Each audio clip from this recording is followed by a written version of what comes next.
आज कुछ केस निपटाते रात के 12 बजे बज चुके थे। बाहर बहुत तेज बारिश हो रही थी। पुलिस की ड्यूटी में कोई टाइम का ठिकाना नहीं रहता। बाइक लेकर भीगता हुआ मैं अपने घर की ओर जा रहा था। घर में अकेला ही रहता हूँ, इसलिए जाने की कोई जल्दी भी नहीं रहती। रास्ते में अचानक ही मेरी नज़र एक कमसन लड़की पर पड़ी। वह 17 साल की होगी। बारिश में बैठी ना जाने क्यों भीग रही थी और ठंड से कांप रही थी। मैं थोड़ा आगे निकल आया था, लेकिन फिर मेरी नज़र आगे 4 लोगों पर पड़ी जो बस स्टैंड में बैठे शराब पी रहे थे और उस लड़की को घूरे जा रहे थे। मुझे ये कुछ सही नहीं लगा तो मैं लड़की के पास वापस मुड़कर आ गया। उस लड़की से कहा कि इतनी रात को तुम यहाँ क्या कर रही हो? वो अपनी बड़ी बड़ी आंखों से मेरी तरफ गुड़िया की तरह देखने लगी थी। मुझे देखकर उसकी नीली आंखों में डर साफ नजर आ रहा था।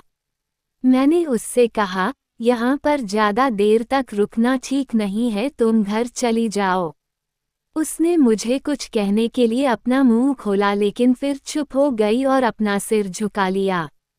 उसके लंबे लंबे बाल पूरी तरीके से भीगे हुए थे और होठ से बारिश का रस टपक रहा था।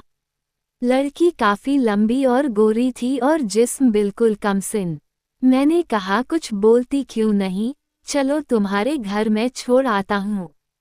उसने सिर्फ इतना कहा, बहुत दूर है। मैंने पूछा, क्या दूर है तुम्हारा घर? उसने हाँ में सिर हिलाया। मैंने कहा, कोई बात नहीं, मैं बाइक से छोड़ दूंगा, आ जाओ बैठ जाओ। उसने कहा, समुंदर के पार है, बाइक से नहीं जा सकते। ये सुनकर मुझे बहुत बड़ा झटका लगा। मैंने पूछा, इस शहर में तुम्हारा कोई रिश्तेदार तो होगा ना? सहमी वह मासूम ना में सिर हिलाए। उसकी मासूमियत देखकर मुझे कोई डोर उसकी ओर खींचा जा रहा था। मैंने उससे कहा, देखो रात काफ़ी हो गई है, एक काम करो, तुम मेरे घर चलो, कल सुबह मैं तुम्हारे घर तुम्हें वापस भेजने का बंदोबस्त कर दूंगा। मेरी बात सुनकर उसने एक राहत की सांस ली और फिर मेरे साथ चलने को तैयार हो गई। मैं अपनी बाइक पर बैठाकर उसे अपने घर लेकर आ गया। घर पहुंचा और बाइक को स्टैंड कर ही रहा था कि तभी जोर से बादल गरजे। इतनी तेज आवाज हुई कि दिल दहल उठा। वो लड़की डर के मारे मुझसे चिपक गई। एक भीगी भागी लड़की मुझसे लिपटी हुई थी। मैं मात्र 21 साल का पुलिस इंस्पेक्टर, मेरे अंदर तो ज्वालामुखी फटने लगी थी। पर मैं उस मासूम के साथ कुछ गलत नहीं करना चाहता था, या फिर चाहता था, कह नहीं सकता। मैंने उसे कसकर पकड़ लिया ताकि वह घबराए नहीं। इस भीगे मौसम में उसके जिस्म की गर्मी मेरे जिस्म की आग को बढ़ा रही थी। मेरे अंदर तेज इच्छा जाग रही थी, या फिर मेरा मन मेरे बस में नहीं था। उसे छोड़ने को दिल नहीं कर रहा था, लेकिन फिर उसे लेकर अपने घर के अंदर आ गया था। वो अपने नैन झपकाते हुए मेरे घर को देखने लगी थी, मानो घर नहीं उसका ससुराल हो। मैं मुस्कुराने लगा, मुझे हंसी आ रही थी। ना जाने क्यों ये लड़की मेरे घर में कदम रखते ही आज पहली बार मैं अंदर ही अंदर इतनी खुशी महसूस कर रहा था। मैंने जल्दी से एक टॉवल खुद ली और एक टॉवल उसे दी, कहा, अपने आप को पोंछ लो। मैं जल्दी जल्दी अपने आप को पोंछने लगा था, पर वह लड़की उस भीगी भागी हालत में गोल गोल घूमने लगी, जैसे कि उसे कोई फर्क नहीं पड़ रहा था कि वह भीगी हुई है। मैंने कहा, तुम्हें ठंड लग जाएगी। उसने कहा, नहीं लगेगी समंदर। उसकी बात मेरे समझ से बाहर था। यह क्या कहना चाहती है? समंदर? कौन से समंदर की बात कर रही है? मैंने सोचा, हो सकता है समंदर के किनारे इसका घर हो और उसे भीगने की आदत हो। मैंने जल्दी से अपने कपड़े चेंज कर लिए और उस लड़की को भी एक नाइट गाउन लाकर दे दिया, कहा, इसे पहन लो। पर वह लड़की गीले कपड़ों में मेरे पास आ गई।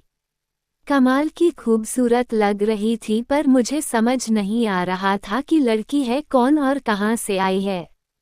ऐसे अजनबी लोगों को कभी शरण नहीं देनी चाहिए, पर मैं ठहरा पुलिस वाला, इसे कैसे छोड़ सकता हूँ।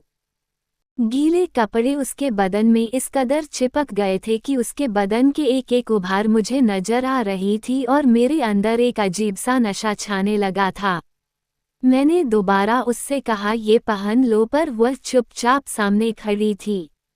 आखिर मजबूरी में मैंने ही टॉवल उठाए और उसके बदन को पोंछने लगा। उसकी सांस बहुत तेज चल रही थी।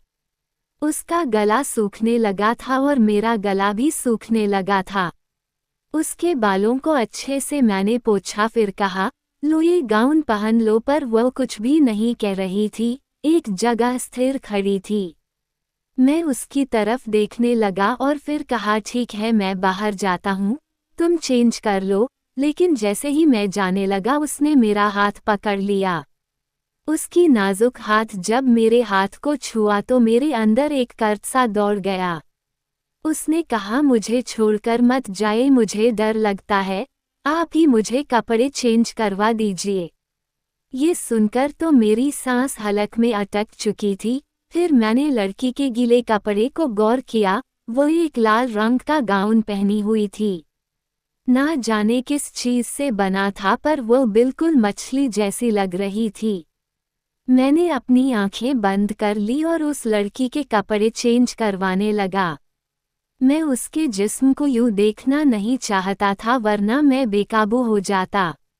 लेकिन कपड़े चेंज करवाते वक्त उसके जिस्म को छूने लगा था।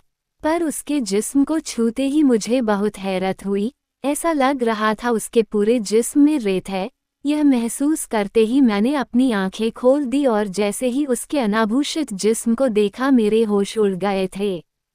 उसके जिस्म को देखकर मेरी आंखें फटी की फटी रह गई। दूध से सफ़ेद तन में रेत के कण लगे हुए थे। मैं उस हालत में उसे बाथरूम लेकर गया और उसे अच्छे से नहलाने लगा था। उसे इस हाल में देखकर मैं जज्बाती तो हो रहा था, पर मेरे दिमाग में सैकड़ों सवाल थे। आखिर इसके बदन में इतने कण क्यों हैं? कहीं ये समुंदर से बहकर तो नहीं आई? उस पल में मैं मदहोश होने लगा था। किसी तरीके से उसे साफ करके मैंने उसके अंग को टॉवल से पोंछा, फिर गाउन पहना दिया। उसके कपड़े सूखने के लिए छोड़ दिया, पर मुझे ये समझ नहीं आया कि आखिर ये लड़की मेरे सामने कपड़े उतारने को तैयार कैसे हो गई। मेरा दिमाग तो बिल्कुल चकरा रहा था। अपनी जिंदगी में मैंने ऐसी लड़की आज तक नहीं देखी। आखिर ऐसी लड़की मेरी जिंदगी में कैसे आ गई? कहीं मेरी जिंदगी का रुख तो नहीं बदलने वाला?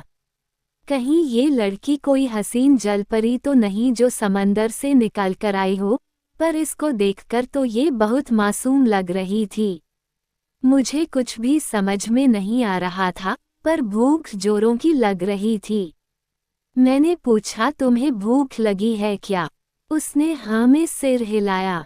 मैं अपने घर का बचा खाना लेकर आ गया था और हम दोनों मिलकर खाना खाने लगे। लड़की बिल्कुल खामोश थी, ना जाने क्या सोच रही थी।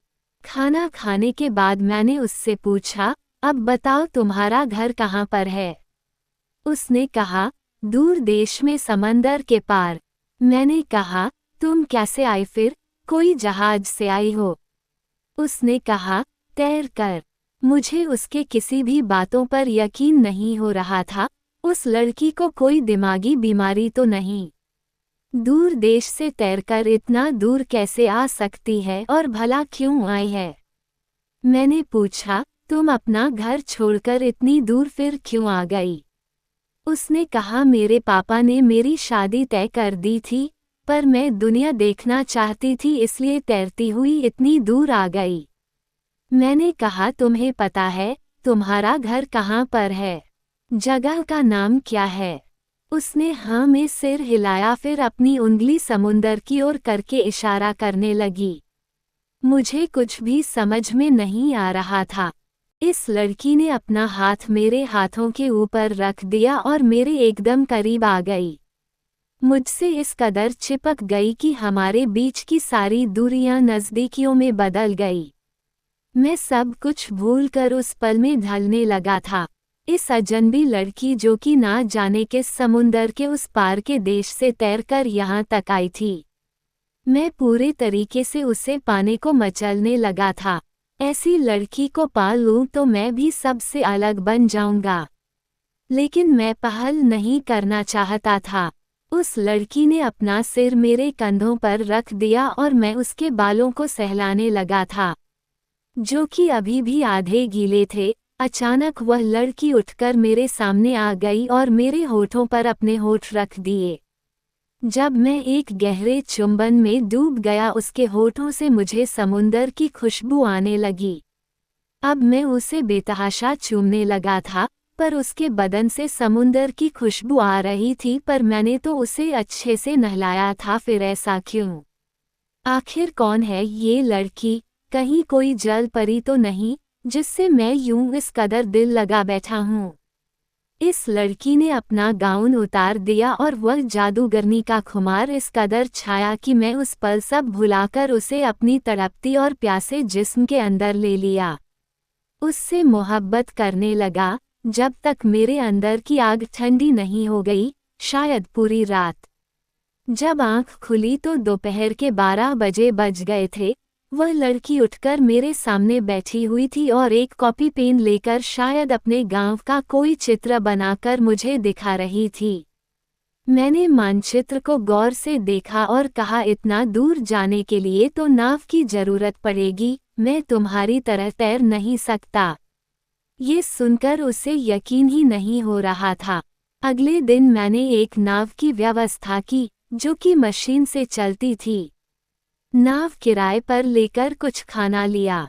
मैं उस लड़की के साथ निकल पड़ा था और उस नक्शे के हिसाब से मैं चलने लगा था। अचानक मुझे बहुत डर लगने लगा। मैं तो इस लड़की को जानता तक नहीं और उसकी बातों में यकीन करके मैं समुंदर में इतनी दूर आ गया था। मुझे तो तैरना भी नहीं आता। ये सोचकर मेरा दिल कांप उठा, मेरे चेहरे का रंग उड़ गया था। काफी दूर जाने के बाद ना जाने हमारी बोट किसी सिरे से टकराई और उलट गई और मैं समुंदर की गहराई में डूब गया। फिर मुझे कुछ भी याद नहीं। जब मुझे होश आया तो मैं एक टापू में था और लड़की मेरे सामने बैठी हुई थी। शायद लड़की मुझे यहाँ लेकर आई होगी या फिर हो सकता है मैं मर गया हूँ, पर उस लड़की ने मुझे हाथ लगाया तो मुझे लगा शायद मैं जिंदा हूँ। मैंने उससे कहा, हम कहाँ हैं? उसने कहा, मेरे घर में।